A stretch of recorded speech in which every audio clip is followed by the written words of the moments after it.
Chapter 11, Malevolence. You're trapped in your own dream with Lucas Barnes, the leader of your hunter enemies. What the hell are you doing in my dream? How did you even get here? Lucas tilts his head slightly, raising his crossbow higher until the bolt is pointed at your throat. Now that I have the Moonstone Idol, you have no idea what I'm capable of.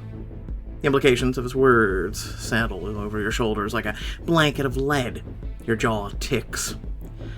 The idol gives you the ability to shift into werewolves' dreams? I don't buy it. Huh, believe me or don't. The fact remains, I'm here. Why me? Are you singling me out because I had a hand in your brother's death? Because Marcus didn't speak fondly of you. You were the golden child of the family. He always said there was bad blood between you. Marcus's hurt feelings are none of my concern. He didn't have what it took to be great. Unfortunately for you, this isn't a flaw I have in common with my late brother. Your nostrils flare. You study his face, trying to gauge an inkling of his motive, but his face is a cunning mask. Fine, if you're not here because of Marcus, then tell me what you want with me. He lowers his crossbow, glancing around at your surroundings for a moment before jerking his head. I suggest a cozier location. I want you to feel comfortable when you receive my offer. You have no idea what he means by offer, but you're more than happy to get out of the cold. In a flash, you imagine yourselves in the Lodge of Colorado, where you and the Alpha Taus met earlier this year. You sink down into a chair as Lucas does the same across from you. You eye him warily as he peels his gloves off. I'll cut to the chase, Tal. I would like you to become the next head of Alpha Tau Sigma. Alpha Tau is unique. It's not just one pack, it's a system, but each branch has an alpha, but the head alpha rules them all. I don't need you hunter-splaining how Alpha Tau Sigma works, thanks. Get to the point. Straight to the point, aren't we? Well, in simple terms, we want to form an alliance with the next head alpha. An alliance? But you hunt us. It's kind of the name, Lucas. You're hunters, not negotiators. And you think that means we want to kill werewolves indiscriminately? You have a poor concept of our work. I think I have a pretty good idea, actually. You shot one of our alphas after the solstice moon. That was regrettable, but the alpha in question is perfectly fine, isn't she? If we wanted her dead, she'd be dead. You try to ignore how that last statement makes your skin crawl. Lucas folds his arms over his chest. If you become head alpha, then the rest of Alpha Tau Sigma will have no choice but to yield to your command. If you and I are allied, then I'll have influence on your commands, and therefore the entire fraternity. This isn't exactly a tempting offer. Why would I let you have any say in Alpha Tau? Because if you do, then my hunters and I will leave Alpha Tau Sigma alone. We won't hunt your packmates ever again. A chill sweeps through you at his loaded promise. Leave Alpha Tau alone? Why would he agree to that? A hunter is nothing without his prey. I don't believe annihilating supernaturals truly benefits our noble cause. If you agree to work with me, to be my woman on the inside, then I swear to you Alpha Tau will be safe. But I'll have to feed you information about the pack, won't I? You'll know what we do, when we do it, why. Not just Alpha Tau. I'd also request information about the less civilized members of your society. You mean give up the location of other packs? Tell you where to find them, to hunt them. Surely you can't take issue with that. Werewolves are territorial beasts, and any non-Alpha Tau pack is a threat to you. True, but they don't deserve to die. Just because they're more dangerous than we are, doesn't mean we get to play judge, jury, and executioner. No, Tal, that's our job. And you have no idea the damage feral wolves have done to innocent people.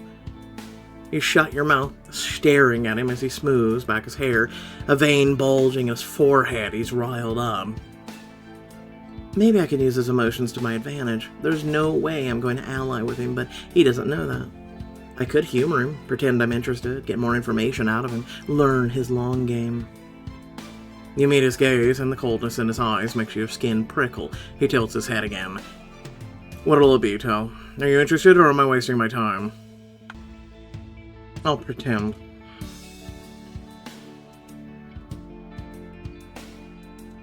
Fine. I'll hear you out. Just be damn sure you make me an offer worth considering. He raises his eyebrows, seemingly surprised and pleased in equal measure. He clearly didn't expect you to hear him out. Well, then, I'm glad you're willing to be reasonable about this. You focus on a change of scenery, instantly transporting you and Lucas to the meeting room in Colorado Lodge. You sit on one side of the long table, and he takes a seat across from you, folding his hands on the table. I just have to keep him talking long enough to get something useful out of him. Plans, motives, even a personality flaw I can exploit. Anything that might help us take the hunters down. Well, clearly he has the bulging vein in his forehead thing, which means he's quick and prone to anger. I'll admit, Tal, I'm impressed. I expected you to tell me to go screw myself when I made my initial offer. I'm an alpha now. That means I have to consider what's best for my pack, even if it means meeting with our enemy. You said you wanted me to work with you to provide information to exchange for peace between you and the Alpha Tau. Why us? Because we're supposedly more civilized than other werewolves? Because yours is the largest wolf pack in North America. There are Alpha Tau segment chapters in every U.S. state. And a truce with the head alpha will let you control every pack in the Alpha Tau family. Why would you steal the idol if it was your plan? You wanted a treaty with Alpha Tau Sigma, wrecking our camp, injuring one of our alphas, stealing our idol. That was a quick way to ensure we'd never trust you, let alone become allies. At the time, an alliance with the head alpha was out of the question. Dear Gale would never have heard me out. He's too sentimental for his own good. He believes in tradition and doing things Alpha Tau way. You, on the other hand, are a new recruit, fresh blood. You aren't burdened by a lifetime of werewolf propaganda. You're silent for a moment, processing his words. So Lucas wants you to be head alpha because you're different. A smug prick thinks my being raised by humans makes me more reasonable. That was his undoing for his brother as well. He's right about one thing, though. The other alphas would never consider a hunter treaty. Not in 1,000 years. Fine. Say I do agree to make a deal with you. Say I agree to give you whatever information you need. What's in it for me? I mean, really, we'll leave you alone? That can't be the only offer you've got. There's nothing stopping us from taking you and your hunters out the old-fashioned way. If you were capable of taking us out, you would have done it by now. You don't even know how to find us. And I'll bet you're interested in getting your precious Moonstone idol back. About the idol, what else have you used it for? You made it pretty clear that the idol helped you get into my head. Any other fun tricks you can do? Aside from leaving you Alpha Tau's vulnerable to our attacks, no. It's a protective idol, Tal, not a magic lamp. It doesn't grant me supernatural powers. Then how did the idol help you get into my mind? How are you in my dream right now? The idol is tied to you alphas. It's written somewhere in the magic. As long as it's within a certain radius of the pack, we can use it to communicate with any alpha in your pack. Within a certain radius. Unless he's lying to me, then he must have stashed the idol somewhere close to camp.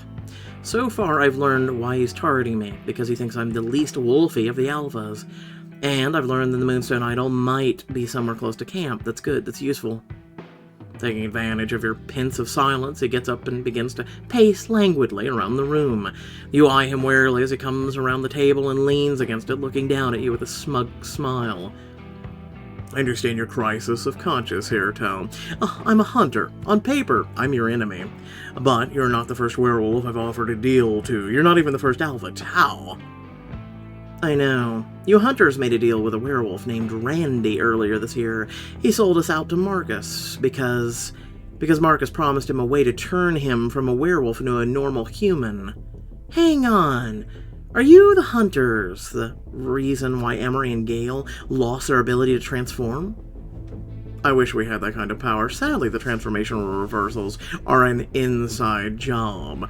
One of your packmates is messing with the natural order of things. To my benefit, admittedly. Tell me who the mole is, then. If you knew someone was messing with the transformations from within the pack, I wanted their name. Trust me, I wish I had it. I sent them a bouquet of roses for their good work. Sadly, our ally has been elusive. We haven't been able to discern who's aiding us from the inside. But you've had contact with them. You must have, or else how would you know any of this? Fine, yes. We've had contact with them, but they've been annoyingly secretive about their true identity. Your mind is racing. You try to imagine who the most likely mole is, but no matter how you slice it, I can't think of a single person who would benefit from the Alphas losing their ability to transform. I can. Yo, dudes! Channing, Nick, and I are the most likely suspects with Gale out of the way. He'd be able to take over as head Alpha. But if it's Nick, or God forbid Channing, why eliminate the other Alphas in the running? And why take Emery's transformation ability away? It doesn't make any sense. All it does is cause chaos. Lucas clears his throat pointedly, and you're brought sharply back to the present. Look, we hunters might not have caused the transformation reversals, but I'll throw you an extra bone. If you agree to be my woman on the inside, we'll rig the competition to ensure you become the head Alpha. You'll have all the power, influence you want, and as a bonus, we'll find a way to fix your transformation reversals. Why the hell would you do that? Why would you want more Alpha wolves roaming around? I told you, didn't I? We'll need Alpha Tal's help if we want to eliminate your rival werewolf packs. Eliminate them? You said you just wanted information. You're flip-flopping, Lucas. First you want me to rat out the other werewolves, now you want me to kill them? Don't be so wet behind the ears. Any information you give us will lead to their deaths anyway. I'm just asking you to eliminate the middleman, become my personal hunting dog. You stare at him, gobsmacked as he extends his arms at his sides, his palms flat. Abandon that pesky conscience of yours, Tal. Work with me. Guarantee your pack safety. Return it to full power. All I ask as an exchange is that you keep Alpha Tau in line. Keep feeding me information about prospective prey. He really thinks this is an appealing offer to me. The guy's a total narcissist and a megalomaniac. I can use that. Someone so obsessed with their own power is single-minded, he'll mess up eventually. Meanwhile, that's gonna be a hell no for me, sorry. You have to stick to your supposed molesasaurs. Nick's smile flickered. He fixes you with an icy stare. He shoves his hands into his pockets. You're making a mistake, Tal. You'll come to regret this rejection dearly. Maybe I will, maybe I won't, but I'll sleep better at night knowing I didn't get in bed with a hunter. And I'd rather lose with a clean conscience than win with your help. You may find my proposal as distasteful as I find your refusal. Just know that I don't need your cooperation. I can get in your head now. That means I can make use of you in more creative ways. What the hell's that supposed to mean? I won't let you use me, and I won't let you get in my head. You leap up, your hand shooting out to wrap around his throat. Before you can stop it, you've never been this furious. He stares placidly up at you as your hand tightens on his windpipe, a cruel smile stretching his features. Temper, temper, that anger of yours is slipping its leash lately. How sad. Let's just hope your anger doesn't flare out of control. Who knows who you might hurt? On that vague, ominous statement, your dream fades rapidly into darkness and you drift off into an uneasy sleep. You wake at dawn, restless, uneasy after your dream. You decide to take a walk to clear your head. It comes as no surprise to you that when you find Ryan pacing in the woods, you're used to these run-ins by now. Long night? You have no idea. I have a surprise visit from Lucas. That hunter, he went to your dreams too. How's that bastard able to be in two places at once? You flinch when he kicks a rock in the middle of the clearing, a surprising show of anger. Calm down, Ryan. What did Lucas say to you? Did he offer you a deal? A deal? Hell no. The bastard tortured me for what felt like hours to punish me for my insubordination. He's still pissed off I tried to stop him from taking the Moonstone Idol. He told me to remember my place. Then he said something about a traitor in Alpha Tau. He said the same thing to me, unless he was spouting BS when the transformation reversals are an inside job. But why? Why knock Alphas off the board? If it were just Gale, I'd see it as a power grab, but why, Emery? That was my thought too. There's a lot about this that doesn't make much sense.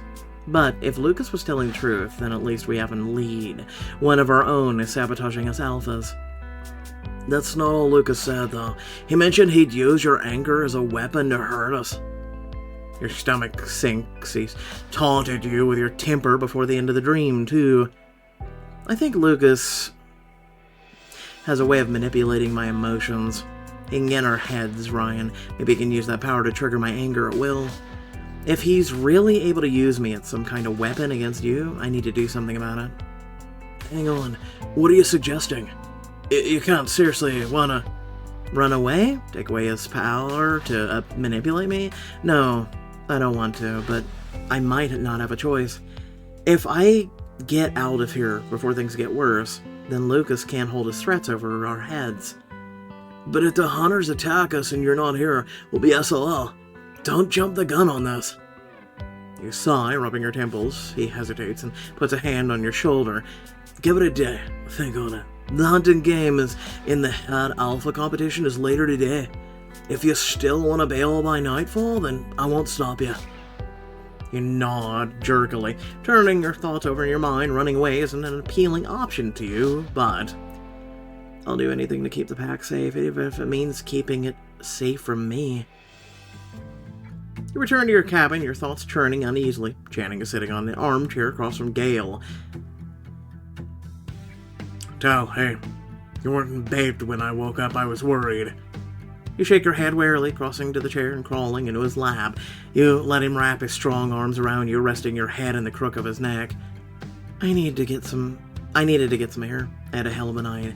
That hunter, Lucas, visited you in your dreams. That makes 4 of us. Hopel got a visit from him, too. I spoke with Nick earlier, and he said the same thing. If Ryan was also visited... He was. I ran into him when I was on my walk this morning. You and Ryan seem to run into each other a lot. Mm-hmm. You shoot him a warning look, shivering when he growls low in his throat. Gale rubs his eyes. If Ryan had a surprise visit from Lucas, then every alpha in our group was targeted last night. I hate to ask this, but Channing, did he also offer you a deal? Channing is quiet for a moment, seemingly weighing his words as he runs a hand up and down your leg. No, but he told me he was going to pitch one to you. He told you? Great. And anyone's wondering, I said no. Of course you said no. I didn't doubt for a second that you'd tell him to screw off. He went on this whole tirade about how I could help him control the Alpha Tau while keeping tabs on other werewolves. He thought he could use my human upbringing to build a common ground, but I'd never become a traitor to my new family. Speaking of traitor, I want you to know we're all taking allegations of a source within Alpha Tau seriously. I don't have much authority now that I'm no longer head alpha, but I have resources. I've got an ear out. You nod, melting a little against Channing as a slight wave of relief washes over you. You contemplate telling them about Lucas's threat to use your anger as a weapon against others, but I don't need them to give one more reason to think I'm a loose cannon. Gale claps his hands together suddenly, drawing you and Channing out of your reveries, and he smiles. I didn't just come here to talk about doom and gloom, though. I wanted to remind you of today's hunting game. Trust me, I haven't forgotten. My hunting skills are sharper than any werewolf I know. Your humility, on the other hand. He nips your ear, making you laugh, and then maneuvers you out of his lap and stands with a smirk. Unless my smart-ass soulmate has any objections, I'm gonna go warm up or run through the woods to do it. Far be it for me to stand between you and greatness. Just remember, you taught me everything I know. That means you can't complain when I demolish you in today's game, not when you set me up for success. Channing chuckles quietly, reaching to cup the side of your neck possessively. All I'm hearing is that I'm a hell of a teacher. Not the blow to my ego you think it is, baby. That was a blow to your ego, question mark? It's called teasing. You're all your eyes, but you're smiling as he strides out of the cabin, shutting the door behind him. He's the same Channing as ever, but you really do bring out the best in him, Tal. Before you, Channing was wound so tight over everything, it was damn near impossible to make him smile. Your heart squeezes at that thought. Channing's old self, saddling himself with so many burdens. I'm glad I can make him smile. Even when we don't have much reason to lately, he means a lot to me. He's one of my oldest friends. He means a lot to me, and thank you for taking care of him. Gale reaches behind himself to pull something out of a bag, a leather harness with a huge moonstone in the center. When the witches in California made the moonstone idol, they made this too. It was originally for me, but... He smiled, sadly, holding the harness out to you. You take it, feeling the soft leather and the smooth stone. Well, I might not be able to transform ever again, but this isn't useful to me, but I want you to have it. The moonstone should heighten your senses when you're in werewolf form. Gale, this is really generous. I don't know what to say. Isn't this like tampering with the head alpha position? You don't have to say anything, just try it on. Hey Gale, I'm starting to get sussy on you. Become a ruthless hunter in this cool attire. You turn this way and that in the full-length mirror, admiring how the harness accentuates your chest and shoulders. The moonstone glimmers in the low light, sparkling in a way that looks almost magical. It's beautiful. Thank you, I promise I'll put it to good use. How does it feel? The witches promised it would heighten your senses. I just hope they didn't feed me a bunch of BS. You pause for a moment, letting yourself feel. You feel sharper, more aware of your surroundings. I won't know for sure until I've shifted, but I can definitely feel different. You can put your BS detector to rest. He chuckles, but his smile never quite reaches his eyes. I'm glad. Even if I might never get my powers back, I want someone to be able to use this gift. Gale, we're gonna figure it out, okay? We're going to get your powers back, I swear. And if there really is someone on the inside who's sabotaging alphas, we'll bring them to justice. Gale searches your face for a long moment, then nods resolutely, his eyes full of determination. Punishing one of our own will be bittersweet, but the safety of the pack has to come first. Nobody messes with Alpha Tau Sigma, especially not a member of our own pack. You're buoyed by his determination, but a nagging fear pulls at the back of your mind. I can't let Lucas turn me against my pack, no matter what happens. I can't bear to betray them. Later that night, you gather at the edge of the camp for the next leg of the Head Alpha competition, a hunting game. You turn a few heads as you stride forward in your new gear, the moonstone harness glittering in the moonlight. Channing growls in approval when you stand next to him, his yellow eyes shining with interest. Hot. Does that fancy harness do any special tricks? You'll have to wait and see. You might not love it so much if it gives me an edge in the hunting game. Welcome, everyone. Thank you for joining us for the next leg of the Head Alpha competition. The werewolves around you cheer and clap. You grin when Asher, Kayla, and Lupe call out to you and Channing. It's 2-on-1 for Washington versus Arizona. I like those odds. Kick his ass, Tal. Or Channing. We're not picky as long as Woolsey ends up on top. Jeez, starting to feel a little ganged up on. Try not to take it personally, Flagstaff. Our pack is just spirited, that's all. Gale draws everyone's attention back to him and Opal, who holds up a carved totem. It smells like flowers. We've hidden several scented totems around the nearby woods. There are 5 targets in total. The target totems are scented with lavender incense, but of course there's a catch. Several decoy totems are also scattered around the forest. They look identical but carry different scents. The wolf with the most lavender-scented totems, when time is up, will be declared the winner. Obviously, any totems that carry the wrong scent won't be counted towards this total, so avoid snagging them. I think if you carry the wrong ones, you should get negative points. Just saying. You nod. It sounds straightforward enough to follow your nose. Snag the lavender-scented totems. I can do this. I'm a pretty decent hunter. I might have a chance of beating Channing in the competition. You, Channing, and Nick all strip down and transform into your wolf forms. You nose your way back into the harness, tightening it with your teeth and flexing your muscles. Looking Looking good, Tell. Where do I get my paws on a kit like that? Sorry, Nick. This harness is one of a kind. And don't try to get her out of it. Only I have that kind of power. You snarl, nip, Channing, rolling your eyes at his cockiness. Keep things lighthearted. I know we're all up against each other, but there's no reason this can't be a good time. It's not a game, Tell. We're fighting for the role of head alpha. Don't be patronizing. She knows that just as well as you and I do, Nick. I was just suggesting we have a little fun with this, that's all. Of course, it'll be a good time. Nothing's more fun than beating you two fair and square. You growl at Nick's tone, and Channing's laughs huskily in your mind. Despite everything, you're surprised by how at ease you feel. The usual competitive tension hasn't kicked in yet. But then, Gale gives the order for the game to start, and you all race into the woods eager to get ahead. You flare your nostrils, straining all your senses to try and pick up the target scent. Lavender incense for the 4th time. You pick up a floral scent to the west, and follow it where it leads you, but how do I know if I'm picking up on a totem or a bunch of wildflowers? I can't just sniff for lavender. I need to be more specific than that. I need to try and smell Gale's lingering scent, the musk of incense, the totem's material. The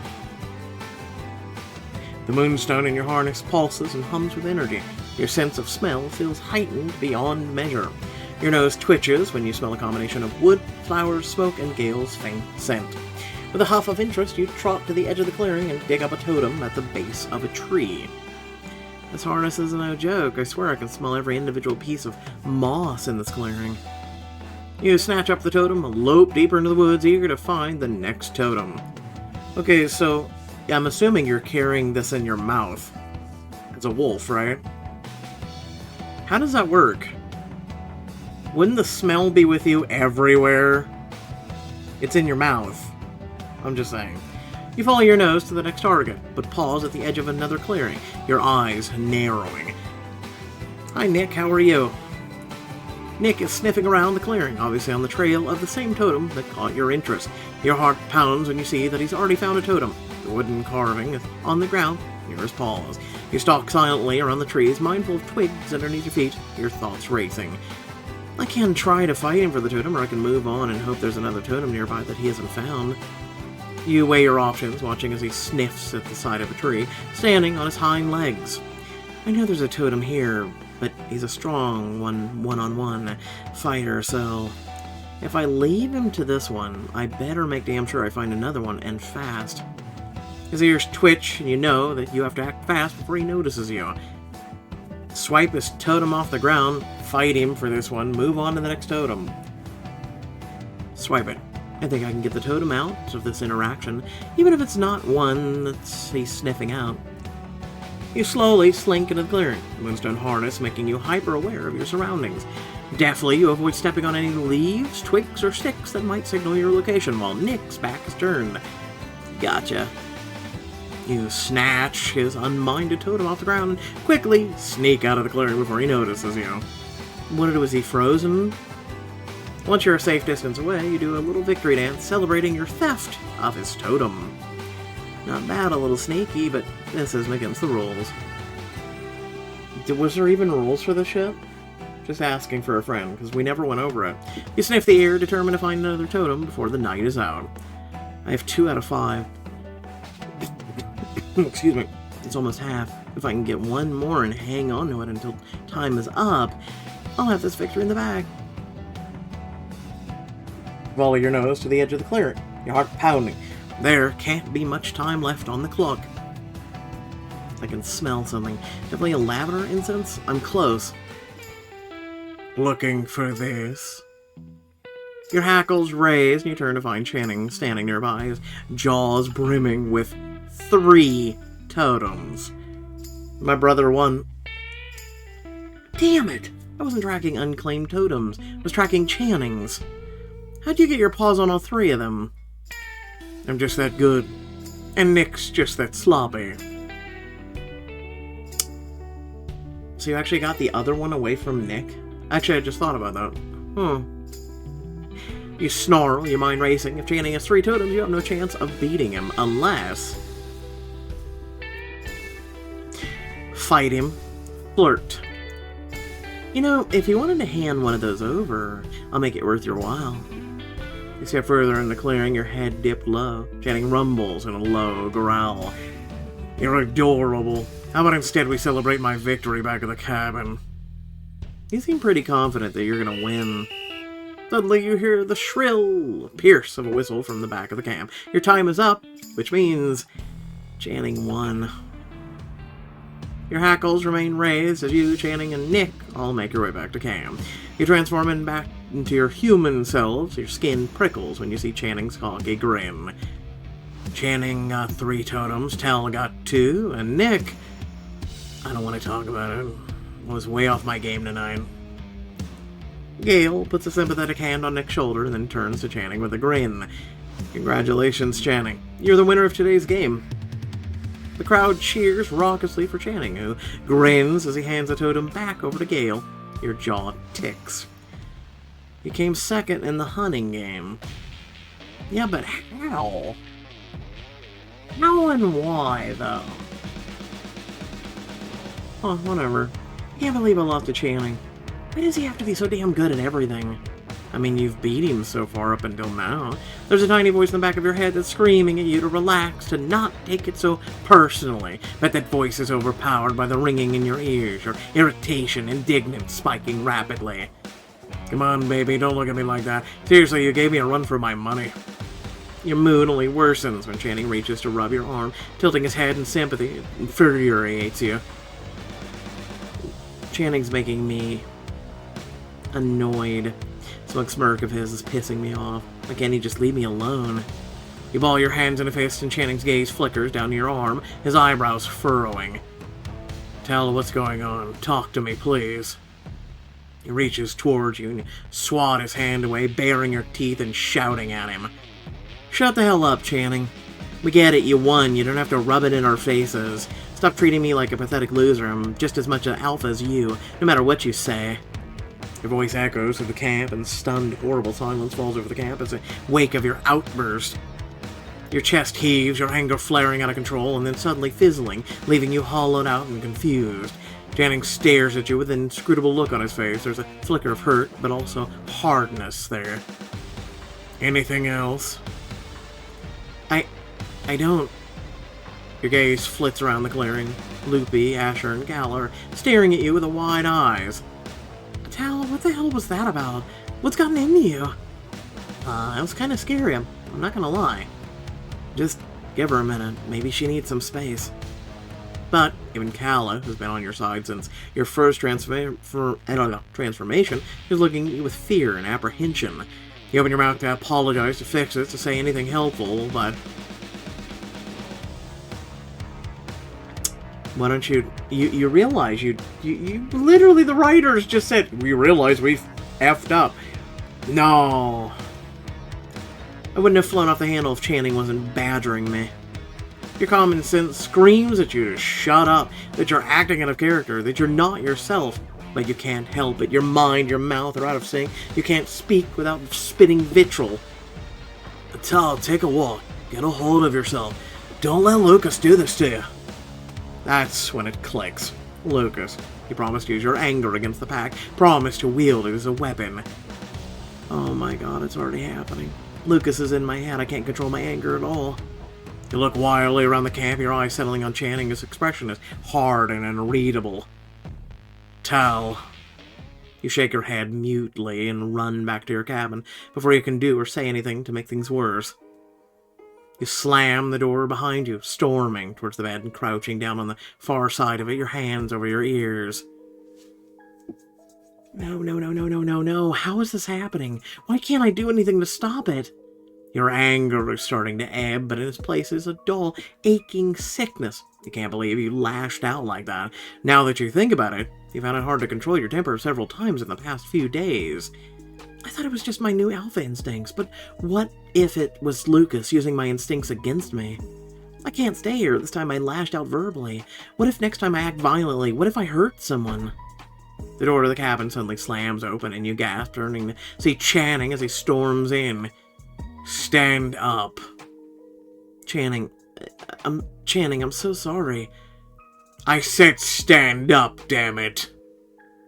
He grabs you by the shoulder and pulls you to your feet. You flinch, your eyes filling with tears, and then his arms are tight around you, holding you fiercely to his chest. Damn it, Tell, you have to talk to me. Something's going on with you and it scares the hell out of me. Channing, something terrible is happening. You open your mouth to tell him everything, Lucas's threat, your uncontrolled emotions, but the words stick. Damn it, I can't explain myself right now for some reason, but I'm not myself. You're damn right. You're not yourself. Haven't been for a while. I chalked it up to your changing instincts, but alpha instincts wouldn't make you act like this. You would never. What? Never what, Channing? Never lash out at you? Never fly off the handle for no reason? You muscle out of his grasp and start pacing around the cabin, biting at your thumb. Your thoughts race. No matter how much I want to tell Channing what's wrong, I can't get the words out. Is Lucas filtering my speech? The bastard said he can get in my head. What if he's keeping me from telling the truth? Tell, please talk to me. I can't help you if you don't tell me what's wrong. Your heart aches when Channing reaches for you, his hands trembling slightly as they touch yours. Why don't you try the mind connection, werewolf shit? Instead of verbally trying to say it. Dun dun dun dun dun dun dun dun dun. I wish I could tell him everything. I wish I could explain myself, but you can't get the words out. You can't trust yourself not to lash out against him again. It might be worse the next time. I have to get out of here, away from Channing, away from my friends. I can't risk things getting out of hand. Also, where's the harness? She's not even wearing it anymore. You close the distance between yourself and Channing, taking him in your arms again. He makes a soft, pained noise.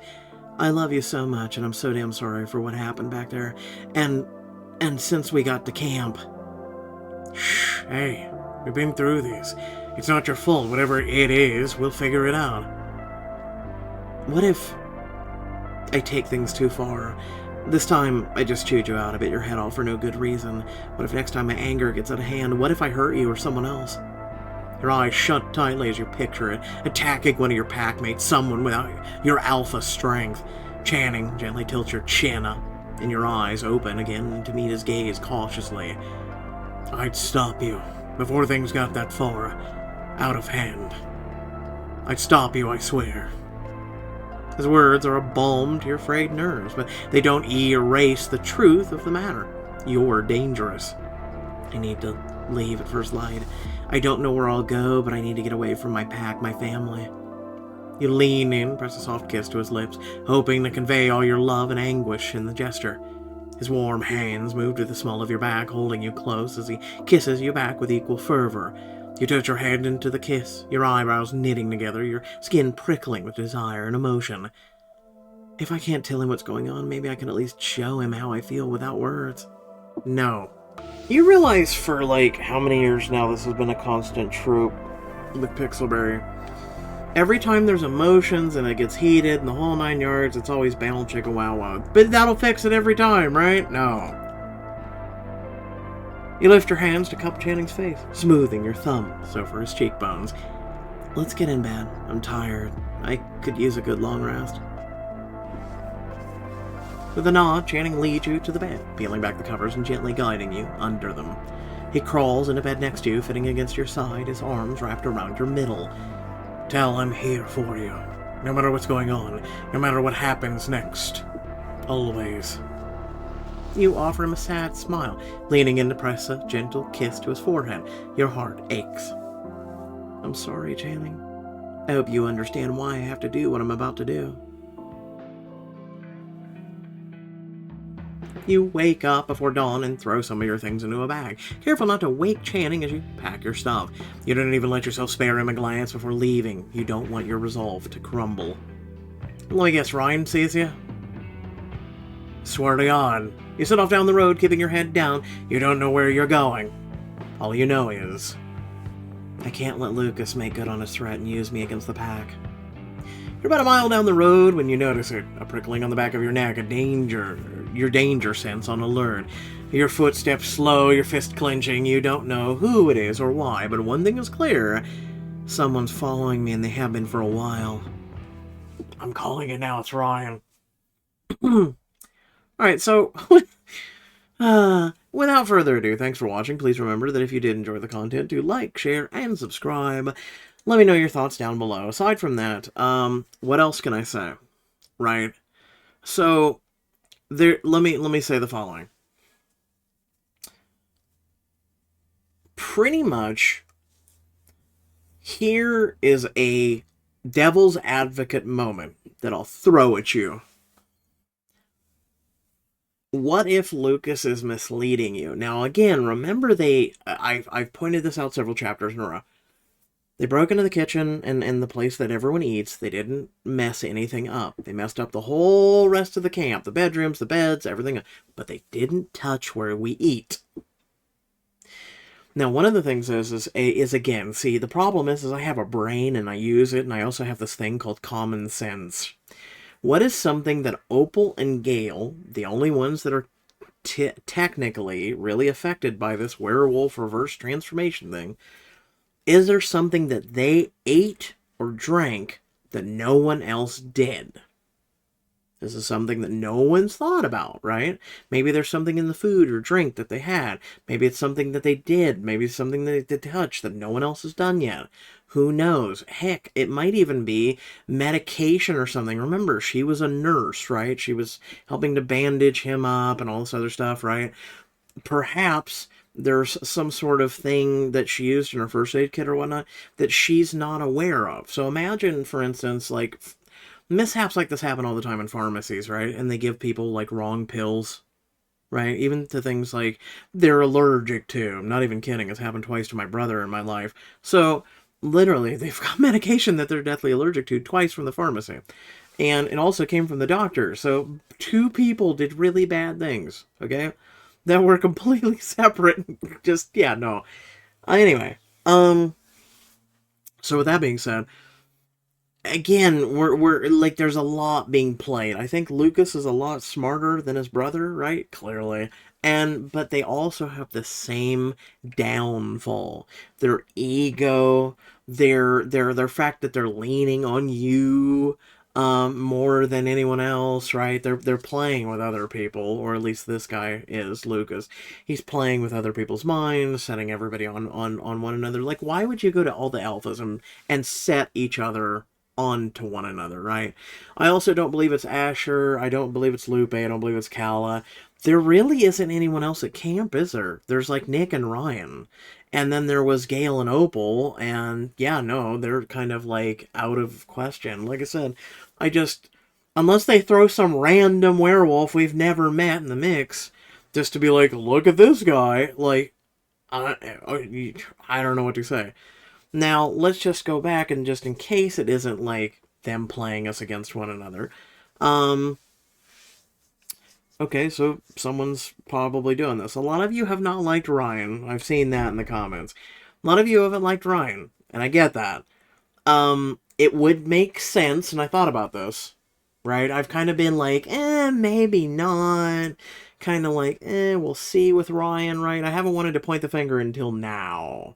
The reason why is remember, he's a pacifist. Like, he's an alpha, I guess? Like, he never really is an alpha. Like, today, it's about the first time that he's kind of, like, stood up and been like, yo, don't do that. It's the first time that he's done that, really. And so that's the only thing that could say, okay, he's kind of like, you know, I mean, that's normal, if anything, right? Not really alpha behavior, right? Like Channing, Gale, even Nick, more alpha type behavior, and then you, right? But it is a bit sus, even Channing pointed out, that Ryan's always there. So if it is Ryan following you in the next chapter, my sus-meter awards you 2 red flags, my friend, because, come on, dude. I get it, he's got a crush on us, but everybody who's a villain seems obsessed with us, right? Marcus, Lucas, like, possibly Ryan. So, Again, if it's someone else, then I could go, oh, okay, well, if it's Kala and she's following you and she wants to talk to you or something, I could see that. And that would be the typical Kala behavior. I don't know, it's left me curious, right? Um, but again, my mind's been really going because clearly I don't think that they're able to do something in a dream to de-werewolf you, right? But there is a possibility too. But I don't believe so, right?